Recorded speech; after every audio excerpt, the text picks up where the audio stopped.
نحمده ونصلي على رسوله الكريم أما بعد أعوذ بالله من الشيطان الرجيم بسم الله الرحمن الرحيم يا أيها الذين آمنوا قوا أنفسكم وأهليكم نارا وقودها الناس والحجارة عليها ملائكة غلاظ شداد لا يعصون الله ما أمرهم ويفعلون ما تؤمرون صدق اللہ العظیم۔ محترم بزرگوں اور دوستوں، آپ کے اس موضع بھگوتی پور کے نوجوانوں نے ایکتا کمیٹی کے زیر اہتمام بہت ہی شاندار پروگرام کر رہے ہیں۔ آپ حضرات ماشاءاللہ تشریف بھی لا چکے ہیں اور اصل بیان تو ہمارے دو محترم دوست مولانا شاہد صاحب مولانا مستقیم صاحب کا ہونا ہے،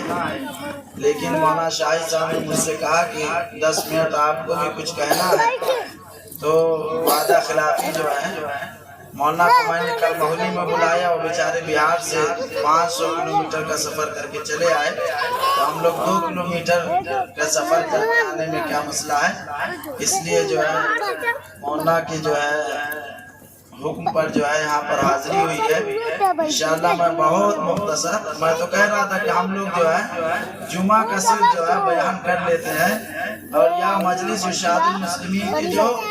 مجلسیں ہوتی ہیں، اس لیے کہ وہاں سنجیدہ لوگ ہوتے ہیں اور جلسہ کے نام پہ جو آتے ہیں ان کو بہت جوشیلا مقرر شاہد صاحب کی طرح چاہیے، اس لیے جو ہے بہت ہی مختصر جو میں نے آیت پڑھی ہے اسی کا ترجمہ کر کے بات ختم کروں گا۔ قرآن پاک کی آیت، اللہ تعالیٰ نے اس آیت کے اندر ارشاد فرمایا کہ اے ایمان والو، اللہ تعالیٰ سے ڈرو، اے ایمان والو، تو انفسکم و اہلیکم، یعنی اپنے آپ کو بھی اور اپنے اہل و عیال کو بھی جہنم کی آگ سے بچاؤ۔ چنانچہ جہنم کی آگ سے کیسے بچایا جائے گا، اس کے بارے میں بنیادی چیز یہ ہے کہ شروع سے اس کو جو ہے بچانے کے لیے اس کے پروسیس جو ہے، اس کے مرحلے جو ہے اس کو پورا کرنا چاہیے۔ تو مرحلے پورے کرنے کے بارے میں ایک بہت مشہور واقعہ ہے ابو اسود دؤلی کا۔ ابو اسود دؤلی کا نام لوگوں نے سنا ہوگا کہ یہ بہت بڑے لغت کے ماہر تھے، اور ان کو جو ہے گرامر بہت اچھا جو ہے، ان کو گرامر کے بارے میں اچھی جانکاری تھی، اور انہی نے ہی قرآن پاک پہ جو اعراب لگوایا، انہی کے دور کے اندر، اور انہی کے اس میں جو ہے اچھی خاصی ان کی دخل ہے اس کے اندر۔ چنانچہ ابو اسود دؤلی کا جب انتقال ہونے لگا تو انہوں نے اپنے بچوں کو بلایا آخری نصیحت کے لیے۔ جیسے بہت سے لوگوں کو جب احساس ہو جاتا ہے، یعنی بہت دن بیمار رہ گئے یا اچانک اٹیک وغیرہ آ گیا، تو احساس ہوتا ہے کہ اب جو ہے ہم اس دنیا میں نہیں رہیں گے، یہاں سے جانا ہے۔ تو ابو اسود دؤلی کو جب احساس ہو گیا کہ اب ہمارے مرنے کا وقت ہے، تو انہوں نے اپنے بچے کو اکٹھا کیا اور ان کو نصیحت کی،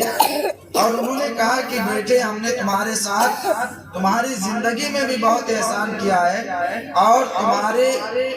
دنیا میں آنے سے پہلے، تمہاری پیدائش سے پہلے بھی ہم نے تمہارے ساتھ یہ احسان کیا اور اس نے سلوک کیا ہے۔ چنانچہ ان کے بچوں نے کہا کہ ہماری پیدائش کے بعد جو آپ نے ہمارے ساتھ اس نے سلوک کیا ہے،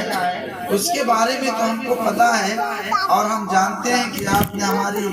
بہت اچھی پرورش اور تربیت کی ہے، لیکن پیدائش سے پہلے ہمارے ساتھ آپ نے کیا اس نے سلوک کر دیا ہے۔ تو ابو اسود دؤلی نے جو جواب دیا تھا وہ سننے کے لائق ہے۔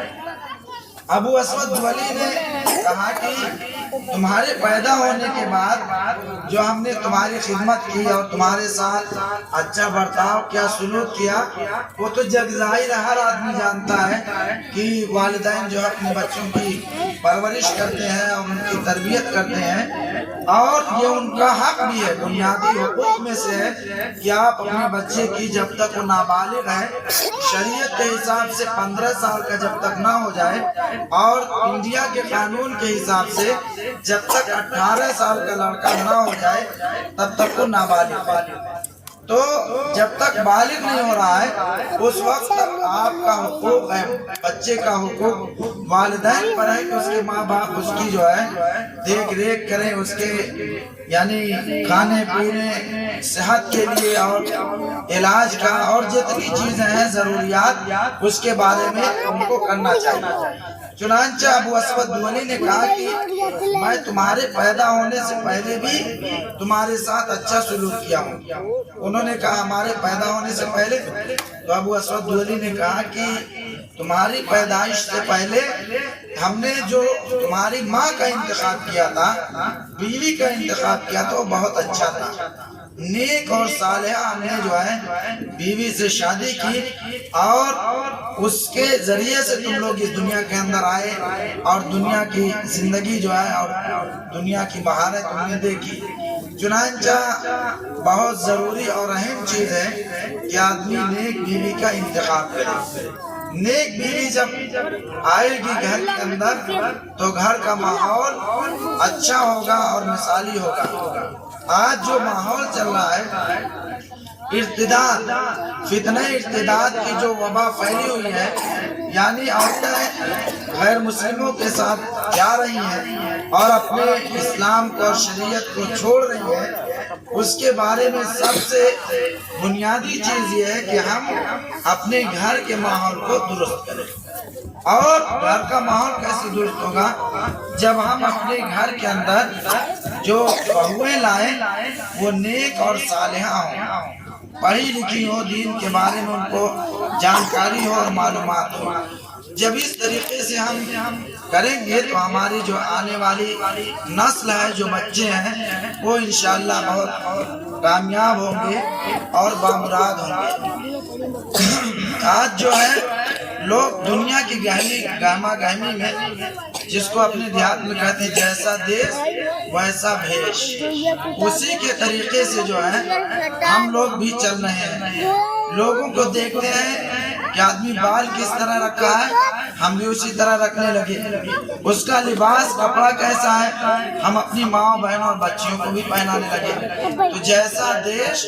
ویسا بیش اگر ہم اختیار کریں گے تو ہمیں خطرہ ہے کہ ہم بھی اسی میں پھنس جائیں گے۔ ایک بہت دلچسپ واقعہ ہے، جیسا دیش ویسا بھیش بھیش۔ ایک صاحب انڈیا کے گئے حج کرنے، جب وہ مکہ کے اندر گئے تو انہوں نے دیکھا کہ لوگ جو ہے جبہ پہن کے، یہاں کے لوگوں کا جو ڈریس ہے جبہ ہے اور رومال باندھتے ہیں، اس کے اوپر اقال باندھتے ہیں وغیرہ۔ تو انہوں نے دیکھا کہ جیسا دیس ہے ویسا ہی دیش اختیار کیا جائے۔ چنانچہ انہوں نے جو جبہ لے لیا مارکیٹ سے اور رومال لے لیا اور اقال وغیرہ باندھ لیا۔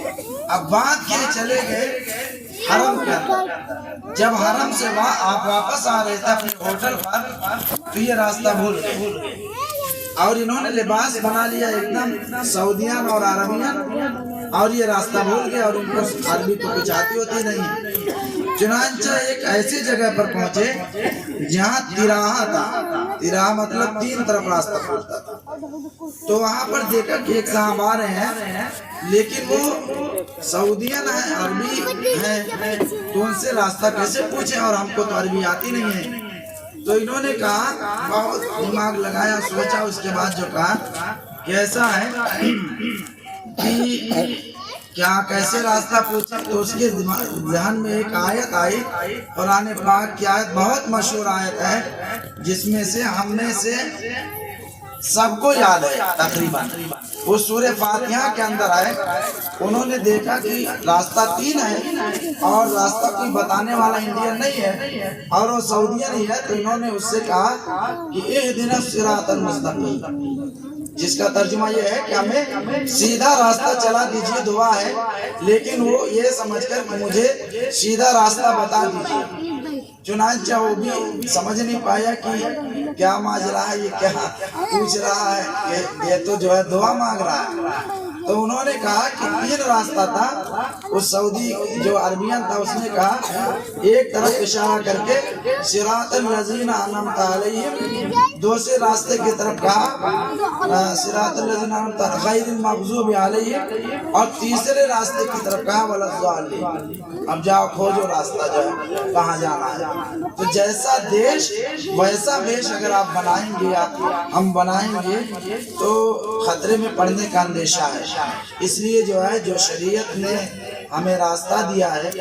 اور اللہ کے رسول صلی اللہ علیہ وسلم نے جو زندگی دی ہے اسی کے مطابق ہم انشاءاللہ اپنی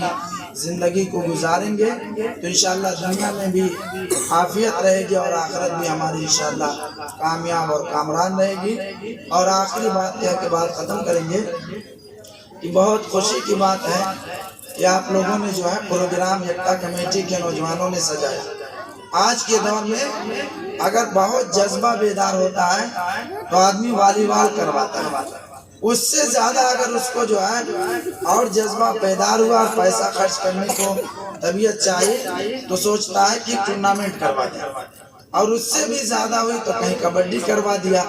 کہیں اور سب جو ہے اس میں بہت زیادہ آدمی خرچ کر دیتا ہے۔ لیکن دین کے نام پر آپ نے مجلس جمائی ہے اور اکٹھا کیا ہے، یہ بہت ہی قابل تحسین اور مبارکباد کے مستحق ہیں۔ میں تمامی نوجوانوں کو مبارکباد دیتے ہوئے مولانا شاہد صاحب کا شکر گزار ہوں اور آپ حضرات سے گزارش کرتا ہوں کہ آپ حضرات دل جمعی کے ساتھ انشاءاللہ بیٹھیں اور جو باتیں کہی جائیں یہاں سے اس کو سنیں اور اس کو اپنی زندگی میں اتارنے کی کوشش کریں۔ وآخر دعوانا